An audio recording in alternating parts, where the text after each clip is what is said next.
لو انت عندك مشروع اونلاين او حتى اوفلاين او شغال في قسم التسويق في شركة ما او حتى بتفكر تبدأ مشروع وعايز تخطط مظبوط، في الفيديو ده هشارك معاك 10 اخطاء تسويقية تسببت للاسف في غلق مشاريع كتيرة وبراندات عالمية. الاخطاء دي حصلت ولسه بتحصل لحد دلوقتي، وسهل جدا ان اي مشروع يقع فيها بدون ما يحس. فتعال نتعرف على كل خطأ وازاي تتجنبه. اول خطأ هو عدم الفهم الصحيح للجمهور المستهدف. غلط كبير بتقع فيه مشاريع كتيرة وبراندات كبيرة هو الفهم السطحي للجمهور. بيعتمدوا فقط على العوامل الديموغرافية زي السن والنوع والوظيفة والدخل، وبيتجاهلوا العوامل النفسية المهمة جدا زي اللايف ستايل أو أسلوب الحياة والسلوك الشرائي، بيشتروا إمتى وبيشتروا ليه، والمؤثرات الاجتماعية مين بيأثر فيهم وبيتحكم في قرارهم، والمحفزات اللي بتحركهم. هل بيبحثوا عن مكانة اجتماعية مثلا؟ هل بيدوروا على راحة البال؟ كل دي عوامل أهم بكتير من السن والنوع والوظيفة، لأن مهما كان سن الشخص أو نوعه أسلوب الحياة واهتماماته بتختلف. وتجاهلك للنقطة دي للأسف هيخلي خطتك التسويقية قايمة على بيانات غير دقيقة. عشان كده لازم تبتدي تعمل مقابلات مع العملاء المحتملين، ولازم تخليهم يشاركوا معاك أسلوب حياتهم. بيعملوا إيه لما يصحوا؟ بيسمعوا إيه في طريقهم للشغل؟ بيقضوا وقت فراغهم إزاي؟ بيقرروا يشتروا المنتج بناء على إيه؟ وتبتدي تربط المنتج بتاعك باللحظات دي وتبني خطتك التسويقية بناء عليها. كل البراندات الكبيرة الناجحة اللي بتستخدمها يوميا بتعمل الموضوع ده باحترافية، وبتخليك تحس انهم عارفينك كويس، عشان كده بتلاقي نفسك بتستخدمهم تلقائيا. تاني خطأ هو الاعتماد على قناة تسويقية واحدة فقط. من اخطر الاخطاء اللي بتدمر المشاريع هي الاعتماد على قناة تسويقية واحدة، خصوصا مع التغييرات المستمرة في سلوك العملاء وتغييرات الالجوريزم اللي بتحصل كل شوية. لو انت صاحب محل وكل اعتمادك على الناس اللي بتعدي من قدام المحل، فانت في خطر. لازم تبقى موجود اونلاين عشان توسع دايرة وصولك. لو انت موجود اونلاين وكل تركيزك على فيسبوك مثلا او انستجرام،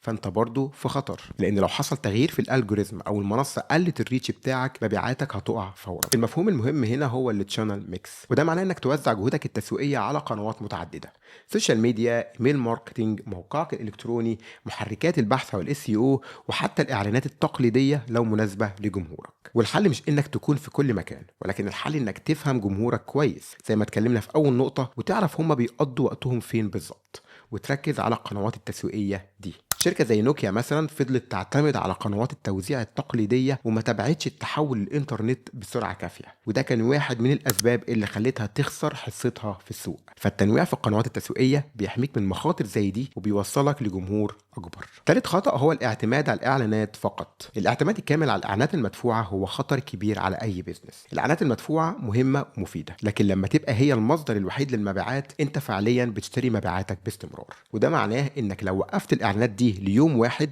المبيعات هتقع فورا، وبالتالي الارباح بتاعتك هتتاثر بشكل مباشر. المشكله الثانيه ان تكلفه الاعلانات بتزيد باستمرار، فكل ما المنافسه زادت على نفس الجمهور بتاعك، كل ما السعر زاد، وبالتالي الارباح بتقل. البراندات الناجحه بتبني تواجد اورجانيك قوي جنب الاعلانات، بتنشر محتوى بيقدم قيمه حقيقيه للعملاء، سواء محتوى تعليمي او ترفيهي او محتوى ملهم.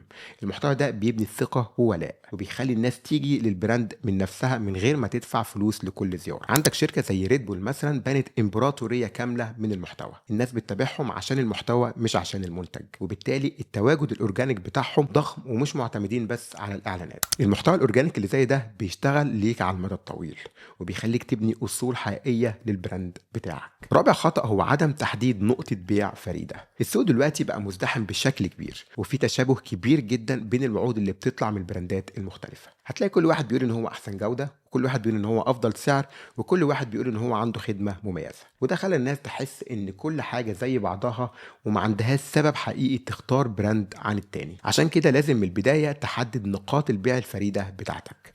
ممكن تكون نقطة واحدة، ممكن تكون نقطتين، المهم يكونوا مرتبطين بيك انت فقط مش بمنافسينك. النقاط ديت ممكن تكون بتركز على نتائج معينة بتوصل لها في فترة زمنية معينة. عندك مثلا دومينيز بيتزا اللي عملت امبراطورية من الميزة التنافسية بتاعتهم، وهي انهم بيعملوا بيتزا لذيذة طازة في 30 دقيقة فقط. الوعد ده واضح ومحدد وسهل تقيسه. ممكن كمان تركز على شريحة معينة في السوق وتعمل ميزتك التنافسية بناء عليهم.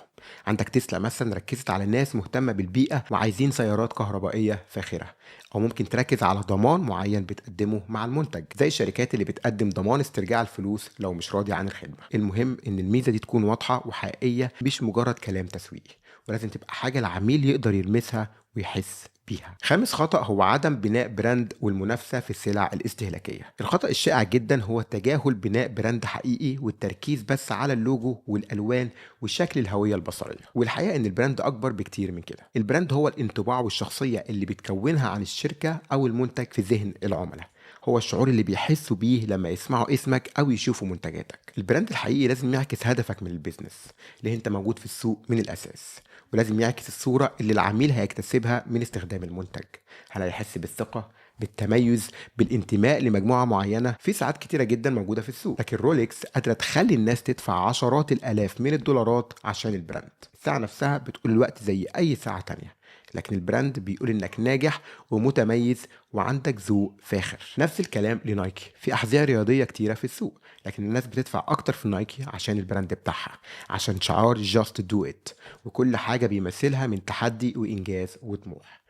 لو ما بتبنيش براند قوي للاسف هتفضل تنافس على السعر، وهتلاقي دايما في حد ارخص منك هياخد منك العملاء. لكن لو عندك براند قوي الناس هتدفع اكتر عشان يشتروا منك انت. سادس خطأ هو عدم بناء قاعدة لبيانات العملاء. من الاخطاء القاتلة اللي بتدمر الشركات على المدى الطويل هو عدم بناء قاعدة بيانات للعملاء، او اللي بيسموها فيرست بارتي داتا، ودي البيانات اللي انت بتجمعها مباشرة من العملاء، سواء ايميلاتهم، ارقام تليفوناتهم، تفضيلاتهم، التاريخ اللي اشتروا فيه.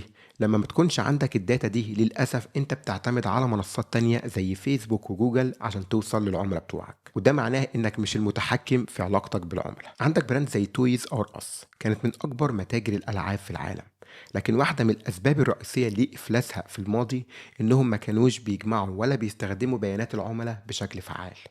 في الوقت اللي أمازون فيه كانت بتبني نظام ضخم جدا لإدارة بيانات العملاء وبتستخدمه في التخصيص والتوصيات. فلازم يكون عندك أداة لإدارة بيانات العملاء، سواء كانت CRM بسيط أو نظام كبير، وتبتدي تجمع بيانات أي حد بيزورك أو بيشتري منك من أول يوم.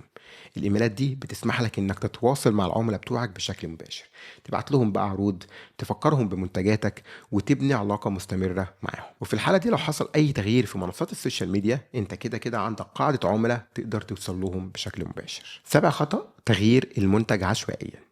التغيير من أجل التغيير بس واحد من أكبر الأخطاء اللي ممكن تعملها. في براندات كتير بتغير منتجاتها أو تصميماتها عشان تمشي مع الترند، أو عشان حاسة إنها لازم تعمل حاجة جديدة، لكن ده ممكن يضر أكتر ما يفيد. عندك إقلام زي مثلا إقلام بيك، من أنجح المنتجات في العالم، والشركة حافظت على تصميم ووظيفة القلم من عشرات السنين، ما غيرهوش عشان يبقى عصري ولا مودرن، لأنهم عارفين إن المنتج شغال كويس والناس راضية عنه. كوكاكولا حاولت تغير الطعم في الثمانينات وعملوا حاجة سموها نيو كوك، والنتيجة كانت كارثية. الناس رفضت المنتج الجديد وطلبت بالطعم القديم، والشركة اضطرت إنها ترجع للطعم الأصلي بعد شهور. فالتغيير لازم يكون قايم على احتياجات حقيقية في السوق مش على الترند. لو في تغيير في توجهات السوق مثلا واحتياجات العملاء ساعتها تبتدي تغير، لكن لو المنتج شغال كويس والناس راضية عنه حافظ على التصميم والوظيفة وطور من الرسالة التسويقية بتاعتك. تامن خطأ هو استخدام رسالة واحدة لكل الجمهور المستهدف. الجمهور بتاعك مش كتلة واحدة، في اختلافات كبيرة في الاحتياجات والمحفزات بين الشرائح المختلفة. لو بتستخدم رسالة تسويقية واحدة للكل انت بتفوت فرص كبيرة وبتقلل فعالية حملاتك.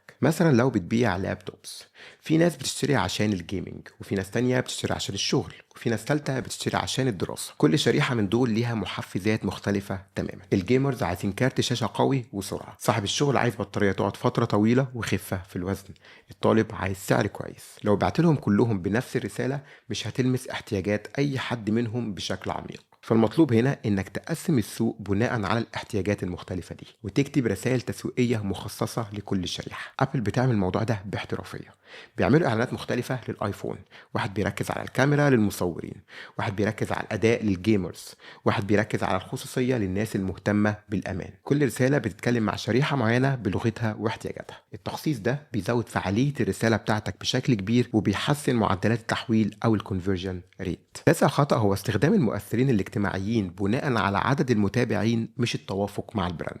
الخطأ القاتل اللي براندات كتيرة بتعمله لما بتختار مؤثرين اجتماعيين هو التركيز بس على عدد المتابعين. بيشوفوا حد عنده 100,000 فيما فوق وبيفتكروا ان دي فرصة حقيقية، لكن المشكلة لو المؤثر ده مش متوافق مع قيم البراند بتاعك ومع جمهور البراند ومع الصورة اللي عايز تعكسها، النتيجة ممكن تكون كارثية. الناس هتبتدي تبعد عن البراند بدل ما تقرب منه. مثلا لو البراند بتاعك بيركز على الصحة والحياة الطبيعية وعملت شراكة مع مؤثر معروف باسلوب حياه غير صحي او بياكل فاست فود طول الوقت. الرساله هتبقى هنا متناقضه والناس مش هتصدقها. لو البراند بتاعك فاخر وراقي وعامل شراكه مع مؤثر معروف بالكوميديا الرخيصه، ده هيضر صوره البراند بتاعك. فلازم تدور على مؤثرين جمهورهم فعلا مهتم بنوع المنتجات اللي انت بتقدمها، وقيمهم متوافقه مع قيم البراند بتاعك، واسلوبهم في المحتوى بيعكس الصورة اللي عايز توصلها للناس. عاشر خطأ هو الاعتماد على منتج واحد.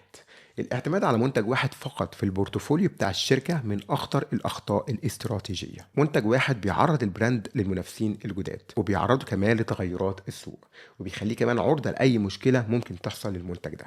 عندك مثلا بلاك بيري كانت معتمدة على منتج واحد وهو الموبايل بالكيبورد، ولما السوق اتجه للتاتش سكرين الشركة انهارت بالكامل. فالمطلوب انك تبني منتجات مكملة للمنتج الأساسي بتاعك. بدل مثلا ما تعمل ملابس فقط يبقى عندك ملابس وأحذية واكسسوارات.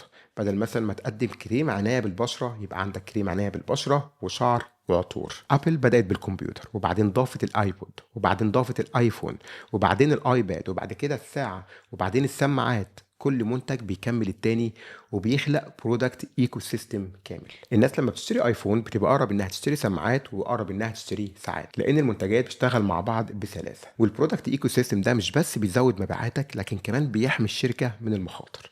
لو منتج واحد مبقاش بينجح زي الاول، في منتجات تانية بتعوض، وبيجذب شرائح مختلفة من الجمهور. ودول كانوا أخطر 10 أخطاء تسويقية دمرت مشاريع ومشاريع، وللأسف ممكن تدمر مشروعك لو وقعت فيها. الفهم السطحي للجمهور، الاعتماد على قناة تسويقية واحدة، الاعتماد على الإعلانات بس، عدم تحديد نقطة بيع فريدة أو USP، تجاهل بناء براند حقيقي، وعدم بناء قاعدة بيانات للعملاء، والتغيير العشوائي للمنتج، واستخدام رسالة واحدة للكل، واختيار المؤثرين بناء على الأرقام بس، والاعتماد على منتج واحد. كل خطأ من دول ممكن يكون السبب في فشل مشروع بالكامل. لكن الخبر الكويس انك دلوقتي عارفهم وتقدر تتجنبهم. عايزك تراجع خطتك التسويقية وتشوف انت واقع في انهي خطأ من دول، وتبدأ تصلحه من دلوقتي. وعايزك تقولي في التعليقات لو في اي خطأ نسيناه. ولو استفدت من الفيديو يا ريت تدعم القناة، واشوفكم في فيديو جديد، والسلام عليكم.